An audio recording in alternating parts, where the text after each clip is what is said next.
오늘 저는요, 무명의 포로, 적장을 주님께로 인도한 믿음의 영웅, 이런 제목으로 하나님의 말씀을 선포하겠습니다. 여러분, 하나님의 말씀으로서 이 성경은요, 종교적인 책이라기보다는 역사적인 책입니다.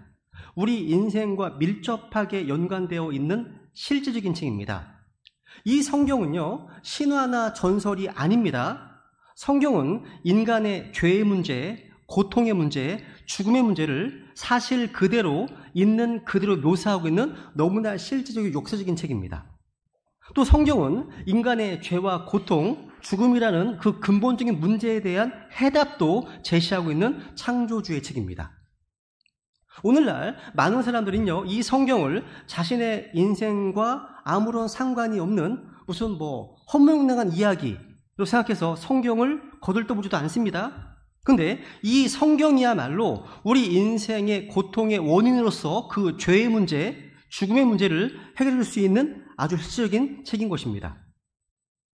제가 앞에서 이 성경 세상 보기를 통해서요, 파리올림픽 이 400m 허들 금메달리스트를 소개해드렸습니다. 시드니 맥클롤의 간증 소개해드렸죠? 예수 그리스도를 믿음으로 구원을 받으니까 자신이 왜 살아야 하는지에 대한 삶에 대한 분명한 목적이 있었기 때문에 이기든 지든 승패에 대한 두려움으로부터 자유로울 수 있었다고 고백합니다. 하나님께서 자기에게 주신 스피드, 속도라는 선물을 주셨기 때문에 최선을 다하면 된다는 거예요. 단순한 거죠. 무슨 일을 하든지 간에 하나님의 영광을 위한 주님의 그릇이 되게 하는 것이 삶의 목적이라는 거죠. 우리도 마찬가지 아닙니까? 그러니까 이 성경이야말로 참된 인생, 진짜 복된 인생을 살게 해준 책이라는 거예요. 로마서 15장 4절에 보면요, 구약 성경은요, 우리의 배움을 위하여 기록되었다고 증언하고 있습니다. 성경은 신구약 성경 모두 다 피를 통한 죗값을 지불하는 속죄의 진리를 증언하고 있습니다. 마틴 루트가 고백하는 것처럼 구약을 짜면 동물의 피가 나오고 신약을 짜면 예수님의 피가 나온다. 이 성경은요, 피를 통한 죄사함의 진리, 구속의 진리를 계시해주고 있는 책이다 고백했습니다. 다른 점이 있다면 구약 성경은요, 예표론적으로 그림자로 그 진리를 계시해주고 있다면 신약 성경은요, 모형이 아닌 실체로 오신 예수 그리스도께서 십자가에서 이루신 그 사실을 설명해주고 있다는 거죠. 그래서 잘 아시는 것처럼 6월절 어린 양의 피를 문에 바름으로 하나님의 심판이 넘어가게 된다는 6월절 사건이나 민수기 21장에서 이스라엘 백성들이 하나님께 범죄함으로 불뱀 물려 죽어가고 있을 때 장대 위에 달린 노뱀을 쳐다보며 사는 이야기, 이 모든 성경의 사건들은 모형론적으로 예수 그리스도의 십자가 대속을 믿음으로 죄사함 받는 복음을 잘 보여주고 있습니다. 오늘 열왕기와 5장 이 본문도요, 신약 성경에 나오는 유명한 탕자 이야기와 버금갈 만큼 그런 사건입니다. 본문에 보시면 나병 환자, 이전에는 이걸 문둥병이라고 불렀죠, 그죠? 이 나병 환자도 나아만 장군이 등장하는 유명한 사건을 다루고 있습니다. 본문 1절에 보세요. 1절 같이 읽어볼게요. 시작. 한편 시리아 왕의 군대대장 나아만은 자기 주인에게 크고 존귀한 자였으니 이는 주께서 그를 통해 시리아에 구출을 주셨기 때문이더라. 그는 또한 강한 용사였으나 나병 환자더라. 보세요. 나아만 장군은요, 왕이 신임하는 군대 대장이었고 나라를 구한 인물이었어요. 그러니까 모든 백성이 나아만을 존경했습니다. 인간으로 태어나서 이 정도 사회적 지위와 인정받는 삶이라면 모두가 부러워할 만한 성공한 사람이라고 할 수 있습니다. 이처럼 겉으로 보기에는 남 부러운 곳이 없는 인생, 멋진 인생 살아가는 나아만 장군이었지만 불행하게도요, 그의 인생에는 꼬리표 하나가 붙어 있었습니다. 뭐예요? 그는 또한 강한 용사였으나 나병 환자더라. 우리나라 성경에는 명확하게 나와 있지 않지만 영어를 보시면 벗이라고 하는 접속사가 나와 있습니다. 좀 지역해서 읽으면 이렇습니다. 지역하면 그는 또한 강한 용사였으나 그러나 그는 나병 환자더라, 이겁니다. 그러나, 그러니까 한마디로 말하면 나아만 장군은요, 겉보기엔 멋지고 화려한 삶을 살았지만 그러나 그 내면에는 남모를 고민이 있어서 괴로워하는 인생이었던 겁니다. 이런 관점을 보니까요, 나아만 장군은요, 성경에 나오는 수많은 인물 가운데 우리 21세기 현대인의 모습을 가장 많이 닮은 인물인 것 같습니다. 어떤 점에서 닮았습니까? 화려한 갑옷과 투구를 입고 있는데 그 속에 감추어져 있는 깊은 고민으로 괴로워하는 사람. 이것이 딱 오늘날 우리 현대인의 모습 아닙니까? 그러니까 화려한 모습 이면에 감춰져 있는 그러나 이런 꼬리표를 달고 있다는 점이 닮았습니다. 그렇다면 여러분의 인생에는 어떤 꼬리표가 달려 있습니까? 뭔가 있을 거예요, 꼬리표가요. 그러나 이 꼬리표가 좀 진하고 선명하게 달려 있든지 아니면 조금 옅은 글씨로 흐릿하게 달려 있는 데 차이일 뿐입니다. 우리 모두에게는 예외 없이 이 그러나가 있어요. 우리 모든 사람 인생은요, 이것도 좋고 저것도 좋은데 그러나로 묘사할 수밖에 없습니다. 그 사람이 얼마나 멋있고 얼마나 성공한 사람이든지 간에 상관없습니다. 나병과 같은 그 문제 때문에 인생 전체를 망쳐놓는다는 거죠. 간혹 큰 인기를 누렸던 연예인이나 유명인이 자살했다는 기사를 보면 저는 항상 나만이 생각나요. 저 화려한 갑옷과 투구 너머로 우리가 모르는 괴로운 곳이 있구나. 뭔가 고뇌하는 무언가가 있었다는 생각이 들면서 좀 불쌍히 여기는 마음이 생기곤 합니다. 여러분 어떻습니까? 내 인생은 그러나의 꼬리표 없이 시종일관 너무나 행복하고 잘 나가고 있어요 라고 자신할 수 있는 사람이 있습니까? 있으시다면요, 조금만 기다려보세요. 버릇이 나올 겁니다. 저주하는 게 이게 인생이거든요. 인생입니다. 나옵니다. 사실 성경에서 나병은 레위기 13장 14장에 보시면 자세히 설명되어 있습니다. 제가 자세히 말씀드리지 않습니다. 죄의 엄숙한 모형이에요. 성경에 보시면요, 나병을 표현할 때 이상하게 대부분 나병에서 치유되었다라고 표현되어 있지 않고요, 나병에서 클린스, 깨끗하게 되었다, 정결하게 되었다 이렇게 표현하고 있습니다. 보세요. 나를 정결하게 하실 수 있나이다. 나병 환자가 다가와 주님께 말씀하는 겁니다. 내가 원하노니 너는 정결하게 될지어다. 클린스란 말 쓰여 있죠, 그죠? 이것만 보더라도요, 나병은 죄를 모형적으로 잘 보여주는 거구나, 죄를 깨끗하게 하시는 것처럼 나병 또한 동일하게 표현되어 있다는 거죠. 그러니까 나병은요, 실제 질병일 뿐만 아니라 보다 더 무서운 질병, 즉 죄를 가장 정확하게 성경에서 상징하는 그런 질병이라는 것을 보여주고 있습니다. 사실 이 나병의 문제를 갖고 있었던 나아만은요, 그 문제를 제외하면 모든 것을 갖추고 있는 사람이었습니다. 그 나아만은 나병 환자였어요. 여러분, 하나님의 말씀은 인간을 높이거나 아름답게 채색하지 않습니다. 사실 그대로 있는 그대로 묘사합니다. 성경은 인간의 본성이 죄악되고 부패했고 썩었고 타락했다고 증언합니다. 인간의 본성이요. 성경은 인간의 모습을요, 어머니의 모태에서 출생할 때부터 죄인임을 증언하고 있습니다.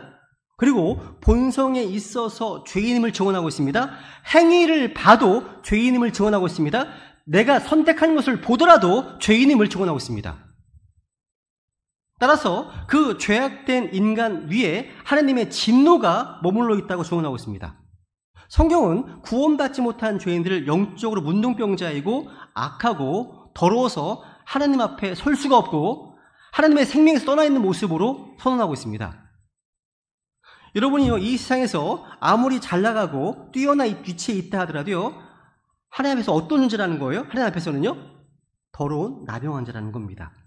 하나님과 결코 함께할 수 없는 더러운 존재라고 선언하고 있는 겁니다. 이 말씀을 듣고 계신 분들은 대부분 구원받으신 분들이에요. 우리가 구원받아서 하나님의 자녀가 되었다면 그것은 자신의 삶의 어떤 지점에서 자신의 모습이 하나님 보시기에 지옥 가야 마땅한 영적인 문둥병자라는 사실을 직시해 본 적이 있으실 거예요. 모두가 다. 예가 없습니다. 혹시 이 말씀을 들으시는 분들 가운데 구원받지 못한 분들이 계시다면 거룩하신 하나님 앞에서 자신을 비춰보세요. 창조주 앞에 비춰보세요. 여러분의 내면은 어느 누구도 치유할 수 없는 심각한 죄라고 하는 질병으로 신음하고 있다는 사실을 아십니까? 그것을 알든지 모르든지가 아니에요. 그것은 사실이고 진리입니다. 마가복음 7장 읽어볼까요? 시작. 속에서 곧 사람들의 마음에서 악한 생각, 간음, 음행, 살인, 도둑질, 교만, 어리석음이 나오는데 이 모든 악한 것들이 속에서 나와 사람을 더럽게 하느니라 하시니라. 성경 말씀에 의하면요, 발바닥에서부터 머리끝까지 성한 곳이 한 군데도 없다. 거룩한 주님 앞에 그야말로 더럽고 죄악된 존재라는 겁니다. 그래서 회개하는 마음으로 자신의 죄악된 실체에 대한 하나님의 두려운 판결을 받아들일 때 구원의 소망이 있는 겁니다. 소망이 있는 거예요. 그리고 예수 그리스도의 보배로운 피, 그 피로만 깨끗하게 될 수 있음을 깨닫게 됩니다. 어쨌든 이렇게 나만 장군은요, 이 그러나의 꼬리표를 달고서 남몰래 고면한 사람이었는데, 그리고 이제부터 살펴보고자 하는 한 사람은요, 이런 나만 장군에게 기쁜 소식을 전해준 인물입니다. 그 누굽니까? 여기 2절 시작. 전에 시리아 사람들이 떼를 지어 나갔다가 이스라엘 땅에서 작은 소녀 한 명을 포로로 사로잡아 갔는데 그녀가 나만의 아내를 섬기더라. 이게 어떤 상황이 짐작이 되시죠? 여기 나오는 작은 소녀는요, 그야말로 존재감이 전혀 없는 인생이에요. 오죽했으면 이름도 나왔지 않습니다? 그냥 작은 소녀야. 작은 소녀입니다. 존재감이 없는 한 작은 소녀. 이 소녀가 지금 포로로 끌려와서 종살이를 하고 있네요. 그야말로 어긋나 버린 인생이에요. 작년 10월 달에요, 하마스가 이스라엘을 공격해서 수많은 사람들을 인질로 끌고 간 사건이 있었죠. 이 사건과 비슷합니다. 비슷해요. 시리아 사람들이 어느 날 갑자기 급습해서 일어난 사건이라는 거죠. 그 시대에는 이런 일이 종종 있었습니다. 소녀 입장에서는요, 갑자기 무서운 사람들이 때로 몰려와서 자기 가정을 쑥대밭으로 이제 만들고 자기는 포로로 잡아다가 노예로 부려먹는데, 그렇게 일하게 된 집이 나아만 장군의 집이었습니다. 그러니까 소녀에게 나아만 장군은 자기 인생을 망가뜨린 무리의 괴수이자 원수 중에 원수였던 겁니다. 여기 이름 없는 이 소녀의 어떤 괴로움이 진작이 가십니까? 한번 깊이 생각해 보세요. 정말 힘들었을 거예요, 아마. 지금 소녀는요, 그 원수의 아내의 시중을 들고 있는 참 초라하고 서글픈 인생을 살고 있습니다. 그런데 이 소녀가 그 원수의 두목이로 할 수 있는 나아만 장군에게 상상하기 어려운 긍휼을 베풀어줍니다. 다시 보세요. 3절 읽겠습니다. 시작. 그녀가 자기 여주인에게 이르되 내 주께서 사마리아에 있는 배원자와 함께 계신다면 좋겠나이다. 그가 그분의 나병을 고치리이다 하니. 여러분, 이제 열왕기하 5장 읽어보시면요, 어린 이 작은 손이 한마디로 인해서 나아만 장군의 삶이 새로운 인생을 살게 되는 거 아닙니까? 그죠? 우리 같으면요, 내 인생을 짓밟은 원수인데 죽든 말든 아프든 말든 신경 안 쓸 것 같은데 이 소녀는요, 그러지 않았습니다. 예전에 그런 글귀를 본 적이 있어요. 용서란 군홧발에 짓밟힌 국화꽃이 그 군인에게 보내는 향기다 라는 글이 있습니다. 나아만 장군은요, 이 작은 소녀의 인생을 군홧발로 밟아버렸는데, 이 소녀는 자기 인생을 밟아버린 나아만 장군에게 짙은 향기를 전해주고 있습니다. 나아만 장군의 남모르는 고통을 해결해 줄 수 있는 비결을 알려준 거예요. 이게 어떻게 가능할까? 나아만 장군 때문에 받았던 이 소녀의 상처가 치유가 되었기 때문에, 그리고 나아만 장군을 용서했기 때문에 가능한 겁니다. 참 감동스러운 스토리 아닙니까? 용서는요, 상대방을 위한 게 아니에요. 나를 위한 겁니다. 내 행복을 위한 겁니다. 용서하지 않으면 절대로 행복할 수 없기 때문에, 그죠? 그래서 해야 되는 용서라는 겁니다. 다만 예수 그리스도를 믿어서 구원받은 우리 크리스찬들은요, 억지로 용서하는 게 아니라, 억지로 하는 것이 아니라 그리스도의 사랑으로 용서하는 차이가 있을 뿐, 용서는 진정으로 자신을 위해서, 자신과 하나님과의 관계를 위해서 반드시 해야 되는 게 용서라는 겁니다. 용서. 저는요, 이 어린 소녀가 보여준 아름다운 모습을 보고서 제가 운전할 때마다 항상 정말 의지하는 내비게이션이 생각납니다. 왜 생각나는지 아세요? 저는 정말 길치예요. 똑같이 왔던 길을 100번 가도 항상 물어봐, 제가요. 지원님한테. 여긴가? 물어봅니다. 정말 길치예요.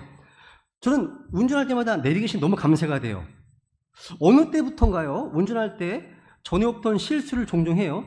여기서 빠져나가야 하는데 이 생각 저 생각 하다가 들은 내비게이션 보다가 이게 이 길인가 이 길인가 헷갈리다가 이제 멈춰서 하다가 그냥 지나쳐버리고 하는 거죠. 그럴 때 상냥한 내비게이션 안내양께서 등장합니다. 저에게 화를 내지 않습니다. 너무 고마워요. 와, 짜증내지 않습니다. 이 길로 가야 되는데 저길로 들어갔을 때 내비게이션이 어떤 일을 합니까? 내비게이션이 하는 일은 오직 하나예요. 잘못 간 그 엉뚱한 길에서 어떻게 하면 가장 빠른 길로 목적지까지 갈 수 있는가를 다시 찾아줍니다. 정말 좋은 여자 아니에요? 저희 자매가 정말 좋은 자매죠. 아닙니다. 네. 여러분, 이 소녀의 인생은 우회전을 했어야 하는 인생입니다. 그런데 사마리아 군대가 몰려와서 그 인생을 좌회전으로 몰아버렸습니다. 그래서 소녀의 삶은 망가져버렸습니다. 부모의 사랑을 받으며 가정이 있어야 되는 그 어린 소녀가 불행하게도 원수의 나라, 그것도 자기 인생을 짓밟아버린 그 무리의 그 두목이죠. 두목의 집에서 종살이를 하고 있는 겁니다. 경로를 이탈한 이 무명의 소녀가요, 보여주고 있는 모습이 꼭 내비게이션 같지 않습니까? 약탈하는 자를 안 만났으면 좋았겠고, 그것 때문에 적국에 끌려오지 않았으면 좋았겠지만, 이미 끌려왔는데 어떻게 하겠습니까? 이미 끌려왔는데. 그때 이 소녀는 이번 생은 망했다. 포기하고 자살하자. 이게 반응하지 않았습니다. 잘못된 그 경로에서 절망하면서 자기 인생을 포기하기보다는요, 잘못 들어와 버린 그 현실에서 가장 현명한 길을 찾아 나갔습니다. 저는 우리 배단위 성도님들 모두가요, 내비게이션과 같은 성도님들이 되시길 원합니다. 자신의 인생에 있어서 길을 잘못 들었다 하더라도 그 상황과 환경 속에서 절망하거나 좌절하지 않고, 여기에는 하나님의 섭리를 허락하심이 있는 것이고 하나님의 계획과 목적이 있다는 믿음을 가지고 우리는 항상 피니싱 라인을 기억하고 그 목적지에 계신 예수 그리스도를 향해 나아가시기 바라는 겁니다. 자, 여기서요, 하나님의 계획과 목적이 있다고 말씀드렸는데 그게 뭡니까? 2절 말씀 다시 보세요. 2절 말씀 시작. 전에 시리아 사람들이 떼를 지어 나갔다가 이스라엘 땅에서 작은 소녀 한 명을 포로로 사로잡아 왔는데 그녀가 나아만의 아내를 섬기더라. 한번 이 말씀을 깊이 상상해 보세요. 평온한 어느 날 아침, 평화가 갑자기 깨져버렸습니다. 살기등등한 적군의 말발굽 소리가 땅을 진동시켰습니다. 무자비한 원수들이 침입한 거예요. 근데 하나님은 그걸 막지 않으셨습니다. 오히려 언약의 백성 가운데 몇몇을 그들의 손에 붙이셨습니다. 그 포로 중에 작은 소녀 하나도 섞여 있었습니다. 우리는요, 성경 읽을 때 이게 내가 당사자가 아니니까 별 의미가 없을지 모르겠지만 그 당시에 피해자들에게는 엄청난 고통이 아니겠습니까? 여러분, 한 가정이 파괴된 거 아니에요? 한 가정이요? 어린 딸을 원수들에게 무자비하게 빼앗겼을 때 그 어버이의 심령 어떻겠습니까? 자기 딸에게 어떤 일이 일어날까 안절부절하는 불쌍한 어머니의 절망을 상상해 보시라는 거죠. 힘이 없어서 딸을 구출하지 못하는 그 아버지 찢어지는 그 심정 한번 생각해 보시라는 거죠. 더군다나 이방인에 의해 낯선 이국 땅에 끌려간 어린 그 작은 소녀의 마음을 상상해 보시라는 거죠. 감정이입해서 읽어보시라는 거죠. 그 소녀와 부모가 얼마나 절망했을까요? 이들은요, 이해할 수 없는 이 사건 때문에 견딜 수 없는 시련을 당했습니다. 왜 이런 일이 벌어졌을까요? 이들은 수백 번 되뇌었을 겁니다. 왜 하나님은 그 가정의 기쁨이 깨지도록 허락하셨을까요? 왜 아브라함의 사랑받는 딸이 나만의 아내를 섬기는 종이 되었을까요? 왜 그 소녀는요, 부모와 이별하지 않을 수 없었을까요? 왜 포로가 되었을까요? 이 작은 소녀는요, 해답을 찾을 수는 없었을 겁니다. 그러나 이런 질문을 수없이 던졌을 거예요. 질문을요. 그러나 하나님은 이 시련에 충분한 이유를 갖고 계셨습니다. 유명한 성경 주석가가 있어요. 제가 가끔 참고하는 책인데요. 매튜 엘리스에 보니까 이걸 이렇게 수식해놨더라고요. 하나님의 백성들의 불행한 분산이 때로는 하나님을 알리고 퍼뜨리는 아름다운 기회가 된 적이 있다.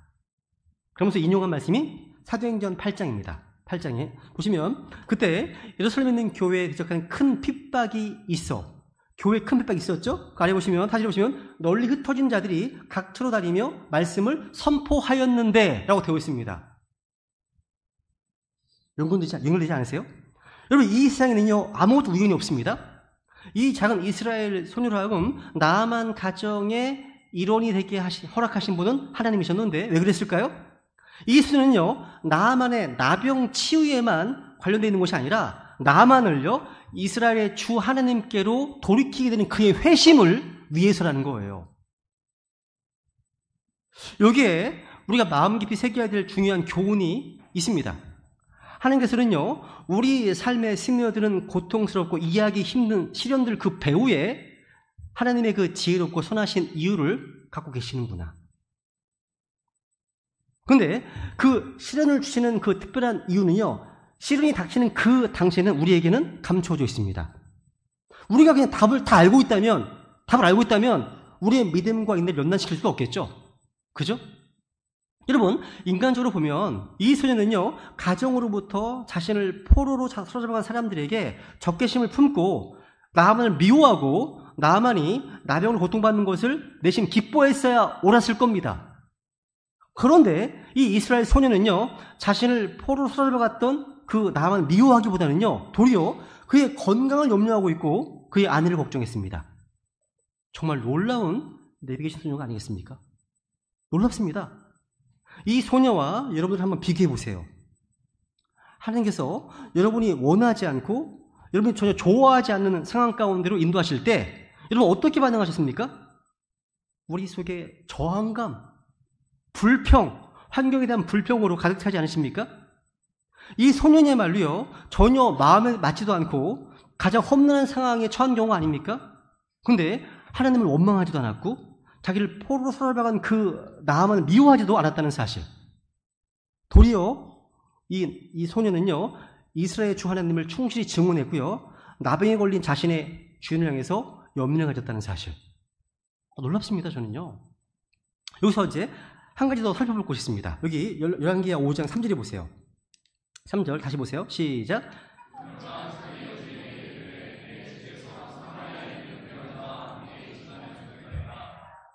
그는 나병을 고치리이다 하매. 와, 지금 이제 이 작은 소녀가 여주인에게 지금 알려주고 있습니다. 그죠? 좋은 소리 알려주고 있어요. 그 말을 듣고서 이제 어떤 누군가가 왕을 찾아갔습니다. 보세요. 시작.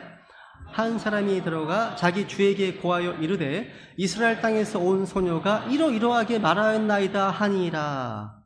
저는 아마 이 3절과 이 4절 사이에 많은 일이 생략되어 있을 겁니다. 소녀는요, 자기 여주인 나아만 장군의 부인에게 나병을 고칠 수 있는 대원자에 대한 이야기를 했습니다. 그 이야기를 이제 나아만 장군의 부인이 귀담아 듣고는 남편에게 전해주었을 것이고, 그 이야기의 진위를 놓고 부부가 아주 긴 대화를 나눴을 겁니다. 아마도 저 어린아이의 말을 믿을 수 있겠소? 그 말을 어떻게 믿고 우리가 일을 추진하게 할 수 있겠소? 이렇게 하지 않겠습니까? 그때 이 나아만 장군 부인이 여보, 내가 저 아이를 데리고 일한 지가 벌써 얼마입니까? 저 아이는 어려도 허트말 하는 아이가 아닙니다. 저 아이의 말을 믿을 수 있습니다. 흥셈 치고 한번 해보자고요. 이런 대화가 오가지 않았을까요? 결국 이 소식이요, 왕에까지 들어가게 됩니다. 한 사람이 들어가 자기 주에게 고하여 이르되. 무슨 얘기하려고 아시겠습니까?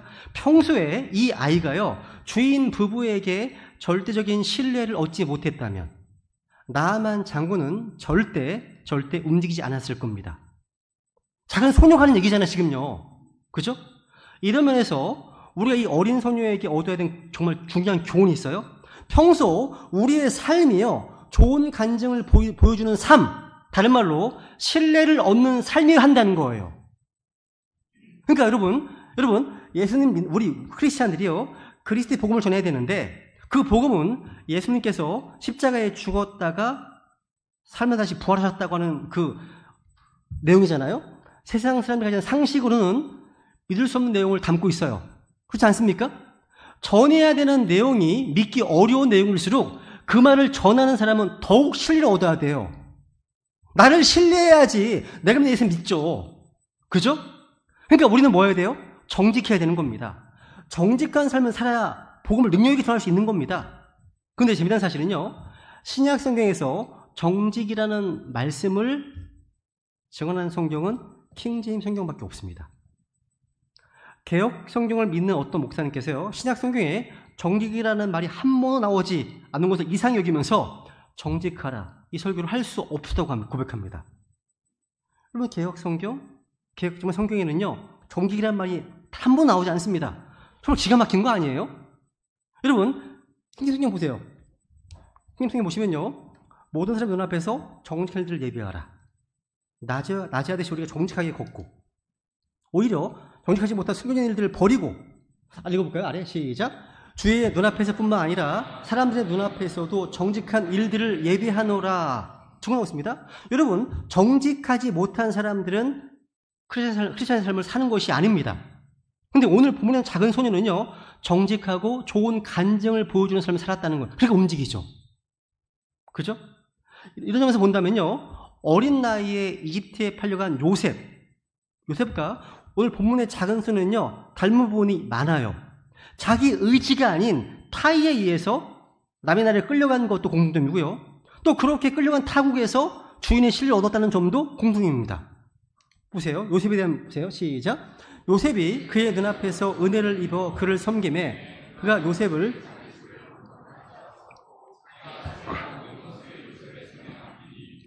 자기가 수한 모든 것을 요셉에 맡겼습니다. 절대 신뢰예요. 그죠? 그러니까 본문에 이름 없는 작은 소녀와 요셉이 얻었던 신뢰를 우리 성도님들도 얻어야 됩니다. 그죠? 정직해지는 것. 그래서 신뢰를 얻는 것이요, 예수님을 믿는 우리 성경 신자들의 삶에 좋은 간증이 되어야 하는 겁니다. 목회자로서 저 또한 강단에서 제가 설교한 대로 살려고 애를 쓰고요, 우리 성도님들께서도 들은 말씀대로 정직하게 살려고 애쓰는 것이 우리의 모습이 되어야 되지 않겠습니까? 저는 오늘 이 작은 소녀로부터 해서 귀한 교훈을 받게 됩니다. 소녀는요, 이 신뢰를 얻었기 때문에 나만 영혼의 삶을 바꾸는 정말 중요한 역할을 할 수 있었습니다. 우리도 가정이나 직장에서 또 학교에서 사랑하는 가족이나 친구, 지인들을 살리는 인생이 되기 위해서 이 작은 소녀이 배워야 되는 겁니다. 그죠? 어떻게 하면 우리도 이 생명을 살리는 사람이 될 수 있을까요? 이런 차원에서 오늘 본문의 소녀에게서 나타나는 특징 한 가지를 생각해보고 말씀 마무리하겠습니다. 이 소녀는요, 단순한 믿음을 가졌습니다. 복잡하지 않은 단순한 믿음. 저 이걸 강조하고 싶습니다. 3절 다시 보세요. 다시 시작. 그녀가 자기 여지윤에게 이르되 내 주께서 사마리아에 계신 배원자와 함께 계셨으면 좋겠나이다. 그가 그분의 나병을 고쳤으리다 하니. 굉장히 단순하지 않아요? 너무 단순합니다. 그런데 이 내용은요, 그렇게 단순한 내용이 아니에요. 소녀 입장에서는요, 지금 목숨을 걸고 하는 이야기예요. 만에 하나 나만 장군 이 이야기를 듣고 갔다가 헛고생만 하고 아무 일 일어나지 않은 상태로 돌아오면요, 목숨 위태롭지 않겠습니까? 종인데? 그죠? 그런데도 소녀는요, 심각한 사안을 아주 심플하게 이야기해요. 내 주께서 사마리아에 계신 대원자를 만났으면 좋겠습니다. 그 대원자가 우리 주인의 나병을 고쳐줄 것입니다. 이렇게 얘기하는 거예요, 지금. 여러분, 진리는 진짜 단순합니다. 이 작은 소녀처럼 우리도 평소에 정직하게 살고 허튼 말 안 하고 신뢰를 얻는 삶을 살면서 누구에게 고민할 때는 단순하게 있는 사실 그대로 고민하면 되는 거예요. 이게 중요한 거예요, 여러분. 오히려 사기치는 사람이 말이 많아요. 속여야 되니까 이 말 저 말 붙이는 거예요. 여러분, 예수님을 전할 때도요, 복잡하게 전할 필요가 없습니다. 예수 그리스도의 증인으로서 내가 경험한 것, 내가 받는 예수님을 전하면 되는 겁니다. 하나님 살아계십니다. 천국과 지옥은 이 사실입니다. 지옥이 있어요. 지옥이 있습니다. 지옥이 있습니다. 예수님만이 천국 갈 수 있는 유일한 길입니다. 저는 그래서 예수님 믿고 천국을 갈 수 있게 되었고 내 삶이 180도 바뀌었습니다. 간증하는 거잖아요, 그냥. 그죠? 여러분, 단순한 믿음이 있으면 인생이 복잡해져요. 다시요. 단순한 믿음이 없으면 인생이 복잡해지는 거예요. 죄송합니다. 이 작은 소녀는요, 이런 단순한 믿음을 가지고 있었는데 이에 반해서 이스라엘 왕은 그렇지 못했더라고요. 다시 성경 보세요. 나만 장군이 이스라엘에 가서 그 대원자를 만나기로 결정하고 시리아 왕을 통해서 이스라엘에게 이제 사실을 알려주는 거예요. 6절 보세요. 6절. 시작. 이스라엘 왕에게 그 편지를 전하였는데 편지에서 시리아 왕이 이르기를 보소서 내가 내 신하 나아만을 편지와 함께 당신에게 보내었으니 이제 이 편지가 당신에게 다다르거든 당신은 그의 나병을 고쳐소서 하였더라. 그렇사 이스라엘 왕이 어떻게 반응을 보입니까? 보세요. 반응을 시작. 이스라엘 왕이 그 편지를 읽고 자기 옷을 찢으며 이르되 내가 사람을 죽이고 살릴 수 있는 하나님이기에 이 사람이 내게 편지를 보내어 나병을 앓는 사람을 고치라고 하느냐? 그러므로 원하건대 너희는 깊이 생각하고 그가 나와 싸우리 하는 것을 보라 하니라. 지금 머리 굴리는 소리 안 들리세요? 들리지 않으세요 지금? 엄청 호들갑이잖아요 지금요. 아마 이스라엘 왕은요 이것저것 생각하느라 머리가 터질 지경이었을 겁니다. 왜냐하면 이스라엘 왕에게는 작은 소녀가 가졌던 단순한 믿음이 없었기 때문이에요. 단순한 믿음이 없다 보니까 생각이 너무 복잡한 거예요. 생각이 여러 가지 경우의 수를 계산하느라고 머리가 터질 것 같습니다. 그리고 그 틈새로 두려움이 찾아옵니다. 찾아오는 거예요. 나아만 장군이 나병을 고침받기 원한다는 간단하고도 단순한 시리아 왕의 편지를 두려움을 받게 되는 거예요. 지금 상황이요. 그죠? 와, 그러니까 단순한 믿음이 없어서 이것저것 생각하느라 머리가 터질 듯이 복잡한 이스라엘 왕과 달리 이 소식을 들었던 엘리사, 하느님의 사람 엘리사 대원자는요 아주 또 단순하게 반응합니다. 8절 시작. 하느님의 사람 엘리사가 이스라엘 왕이 자기 옷을 찢었다는 것을 듣고 왕에게 사람을 보내어 이르되 왕께서 어찌하여 왕의 옷을 찢으셨나이까? 이제 그를 내게로 오게 하소서. 그가 이스라엘 안에 배운 자가 있음을 알리이다 하므로. 정말 단순하지 않아요? 복잡한 게 데리고 오라고 그냥 복잡한 게 없어요. 나아만 장군이요 엘리사를 만나고자 하니까 자기에게 오게 하라는 겁니다. 엘리사 갖고 있는 단순한 근거가 뭐죠? 근거가? 만약 그 능력과 힘이 자기에게서 나오는 것이었다면 계산이 복잡했을 겁니다. 이걸 해낼 수 있을까? 지난번에 다른 사람을 고칠 수 있었는데 이 사람을 고칠 수 있을까? 근데 믿음의 사람은 단순합니다. 왜냐하면 그 파워, 권능의 원천이 자기에게서 있는 것이 아니기 때문에 하나님께 있음을 믿기 때문입니다. 그죠? 그러니까 하나님께 매달려 기도하고 더 의지하면 되기 때문이라는 거죠. 성경에는요 단순한 믿음으로 단순하게 나갔던 믿음의 사람들이 많이 기록되어 있습니다. 가장 유명한 하나님 찾고 마치겠습니다. 마지막 구절인데요. 이 다윗의 고백입니다. 읽어볼까요? 시작. 이에 다윗이 그 블레셋 사람에게 이르되 너는 칼과 창과 방패를 가지고 내게 오지만 나는 내가 도전한 이스라엘 군대의 하나님 곧 군대들의 하나 주의 이름으로 내게 가노라. 보세요. 지금 어떤 상황입니까? 장대한 골리앗, 적군의 그 장수인 골리앗을 보고서 왕도 부들부들 떨고 있습니다. 정규 훈련받은 군사들도 두려워 떨고 있습니다. 근데 어린 다윗이 겁도 없이 호통칩니다. 호통치는 거예요. 다윗은요 단순하게 돌진했습니다. 얼마나 단순했는지요. 칼이나 창이나 그런 그 무기도 없이 방패나 갑옷도 없었습니다. 평상시 자기가 입고 있었던 옷 그대로 입은 채 오직 물맷돌 5개만 들고 나갔습니다. 이스라엘 군대의 하나님 곧 만군의 군대주의 이름을 향한 단순한 믿음 때문에 나갔다는 거죠. 그냥 그죠? 다윗은요 원수의 어떤 약함이 아니라 하나님의 강하심을 믿고 나아갔습니다. 이 믿음이에요. 믿음은요 복잡하지 않고 단순한 겁니다. 하나님은 살아계십니다. 오늘날 우리의 경배를 받으시고 우리의 기도를 들으십니다. 그리고 답답한 마음을 가지고 주님 앞으로 나아가면 하나님은 외면하지 않으십니다. 그죠? 이 사실을 단순하게 믿으시기 바랍니다. 이 시간 말씀을 정리하겠습니다. 나아만 장군은 나병 환자였습니다. 나병은 저주와 절망, 낙심의 상징입니다. 나아만 장군의 인생의 치명적인 꼬리표였다는 거죠. 그런데 존재감 없는 이 작은 소녀가 나아만 장군에게 있어서 절망의 꼬리표였던 나병을 복으로 바꿔줬습니다. 11개 후반부를 보시면요. 이 작은 소녀 때문에 나병은 나아만 장군에게 자기 인생을 송두리째 바꾸어준 복덩어리가 되었습니다. 만약 나아만 장군에게 나병이 없었다면 나아만이 무슨 수로 하나님을 만날 것이며 무슨 수로 나병에서 깨끗하게 되는 그런 기적을 경험할 수 있겠으며 무슨 수로 인생이 바뀔 수 있었겠습니까? 그죠? 야, 게다가 나중에 이 사건 때문에요. 나아만이 아주 겸손하게 주님을 경외하게 됩니다. 놀라운 거죠. 그러니까 단순한 믿음을 가지고 먼저 자기 인생에 붙은 그러나 이 꼬리표를 축복으로 바꾸기를 원합니다. 그리고 거기서 그치지 않고요. 수많은 그러나의 꼬리표로 고통받는 제2의 나아만, 제3의 나아만들의 인생에 붙어있는 그 꼬리표를 과감하게 떼어주는 역할을 우리가 감당하기 원합니다. 그래서 남편에게, 또 아내에게, 또 부모님에게, 자녀에게, 회사 동료에게 우리가 나만 장군의 인생을 바꿔준 그 작은 소녀와 같은 그런 존재가 되기 원합니다. 좋은 간증과 단순한 믿음으로 그들을 주님께로 인도하는 것이 우리의 사명인 줄 믿습니다. 우리 이 시간 좋은 간증과 단순한 곳에서 능력이 나온다는 사실, 그리고 하나님의 은혜의 역사는 단순한 믿음에서 경험할 수 있다는 이 말씀을 통해서 모든 저희가 풍성한 은혜를 누리기 원한다고 주님께 고백하시면서 은혜를 구하겠습니다. 기도하시겠습니다.